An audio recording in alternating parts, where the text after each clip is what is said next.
The sea does not care for the designs of men. It is an ancient, indifferent force, and on the night of December 26, 1944, in the treacherous waters of the Sibuyan Sea, it waited. It waited for the steel and the fire, for the pride and the desperation, for the final shuddering breaths of a warship named Kiyoshimo. Her story is not one of grand, war-altering battles, but a microcosm of the entire Pacific conflict, a tale of technological ambition, youthful sacrifice, and the brutal, unyielding mathematics of a lost war. Our story begins not with a bang, but with a whisper of wind over a churning, ink-black sea. The air is thick with salt and the metallic tang of impending storm. A lone vessel, her lines sleek and deadly, cuts through the swells. This is the Japanese destroyer Kiyoshimo, one of the final members of the formidable Yugumo-class. She is a beautiful, lethal machine, over 2,000 tons of hardened steel, armed with 6 5-inch guns and a bristling array of torpedo tubes. Her crew, nearly 300 strong, are mostly young men. Boys, really, their faces yet to be hardened by the relentless grind of a war that is turning decisively against their homeland.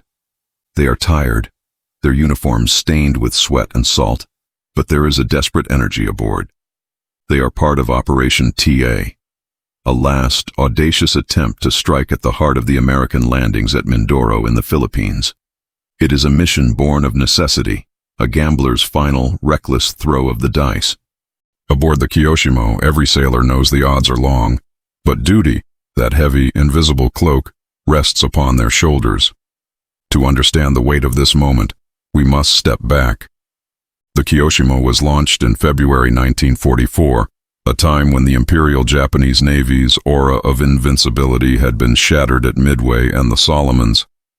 She was a product of a refined design, the Yugumo-class, representing the pinnacle of Japanese destroyer engineering, fast, well-armed, and built for the fierce night battles that characterized the naval war in the South Pacific. Yet, she was also a symbol of a critical weakness. By 1944, Japan could not replace its losses. Every ship, every plane, every sailor was irreplaceable. The Kiyoshimo was sent into the fray with a severe handicap. She, like many of her sisters, lacked adequate anti-aircraft armament. In a war now dominated by American air power, this was a fatal flaw. Her commander, a seasoned but weary officer, would have known this. He would have looked at the skies, not the seas, with the most dread. The operation she was part of was a testament to Japanese desperation. The plan was to race south from Manila Bay, engage the American invasion fleet off Mindoro in a classic surface action, and retreat under cover of darkness. But the Americans knew they were coming. Their code breakers had pierced Japanese communications, and a formidable force of cruisers and destroyers lurked in the interception path. The stage was set for a brutal confrontation. As the Kiyoshimo sailed with her task force, including the heavy cruiser Ashigara, the atmosphere was thick with tension.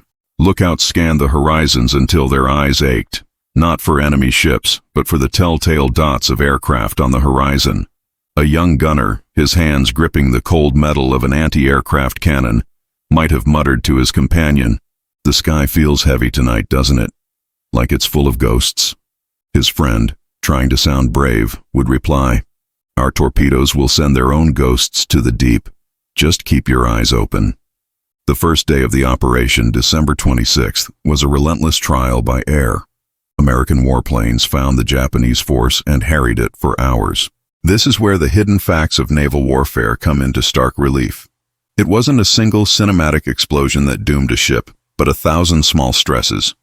Near misses from bombs sent concussive shocks through the Kiyoshimo's hull, jarring pipes, cracking welds, and frazzling the nerves of the crew.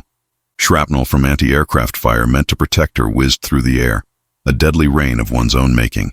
The Kiyoshimo fought back, her guns blazing, filling the air with black puffs of flak. The noise was deafening, a cacophony of roaring guns, screaming engines, and the sickening crump of exploding bombs. She survived this initial onslaught, but she was not unscathed.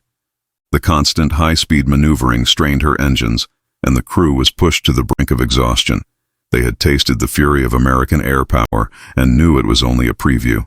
Then came the night, and with it, the dramatic turning point. Under the cover of darkness, the Japanese force hoped to close in on their target. But the Americans were waiting. In the pitch-black, radar-directed gunfire from U.S. cruisers began to find its mark. The sea around the Kiyoshimo erupted in great geysers of white water, illuminated by the blinding flashes of naval artillery. It was a one-sided fight. The American technology, particularly their superior radar, gave them a decisive edge, turning the night, once a Japanese ally, into a domain of terror. The Japanese ships were silhouetted against the flashes of their own guns, while the Americans remained invisible, firing from beyond visual range. It was during this chaotic melee that the Kiyoshimo's end began. A shell, or more likely a salvo, found her. The impact would have been catastrophic, a shattering roar of tearing metal, a flash of incandescent light, and then the dreadful sounds of a ship dying, the screams of men, the hiss of steam, the rush of incoming water. Her steering was crippled. The sleek, powerful destroyer was suddenly a cripple, wallowing helplessly in the water. The order would have been shouted. All hands, damage control parties to the stern. Men would have scrambled through smoke-filled corridors, battling fires and struggling to shore up buckled bulkheads with little more than wooden shorings and sheer determination. But the story does not end here. This is where the mystery and the true depth of the tragedy unfold. As the Japanese force, mauled and defeated, began its withdrawal, the Ashigara, herself damaged, did not abandon the Kiyoshimo. In an act of incredible courage or fatal duty, the heavy cruiser moved to take the stricken destroyer in tow. Imagine the scene. The massive cruiser, a leviathan in the dark, maneuvering carefully alongside the listing destroyer. Lines were passed across the churning gap between the two ships. For a few fleeting moments, there must have been a spark of hope aboard the Kiyoshimo.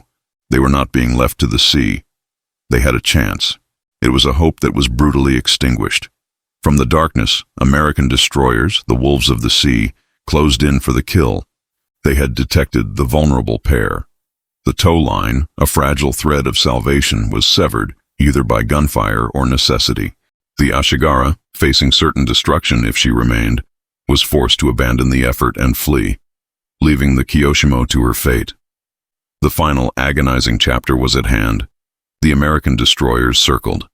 A young American lieutenant on the bridge of one of them would have peered through his binoculars, seeing the darkened, listing silhouette of the Japanese warship. "She's dead in the water," he might have reported, his voice cold with professional detachment. The order was given. The coup de grace. A spread of torpedoes was fired. In the darkness, the crew of the Kiyoshimo would have seen the white, phosphorescent trails speeding toward them. There was no time to evade, no power to maneuver. The impact was apocalyptic. The torpedoes struck home, tearing the mortally wounded ship in half. The sound of the explosion was likely lost in the greater sound of the ship's structure disintegrating. The Kiyoshimo shuddered violently, her back broken. She began to sink rapidly, her bow and stern rising towards the sky as the central part of her hull was swallowed by the sea. Men were thrown into the warm, oil-covered water. The silence that followed the sinking was broken only by the cries of the survivors and the crackling of dying fires. Of her nearly 300-man crew, the vast majority went down with the ship or succumbed to the sea. Their bodies never recovered. The exact number of survivors is a historical point of contention, but it was tragically small. The sea, having waited patiently, had taken its due. The powerful conclusion to this story lies not in the tactical outcome. The operation was a complete failure, but in its symbolism. The sinking of the Kiyoshimo was a microcosm of Japan's naval war. A modern, well-built ship, manned by courageous sailors, was defeated not by a lack of spirit, but by overwhelming industrial and technological superiority, and by a strategic situation that had become hopeless. She was a samurai sword thrust against a machine gun. Her story is one of thousands, a single tragic data point in the vast ledger of war. But for the men who served aboard her, it was everything. Their final moments in the dark, oil-choked waters of the Sibuyan Sea are a somber reminder of the ultimate cost of conflict. The Kiyoshimo rests now on the seabed, a silent, rusting tomb, a testament to a lost cause and the enduring, indifferent power of the deep.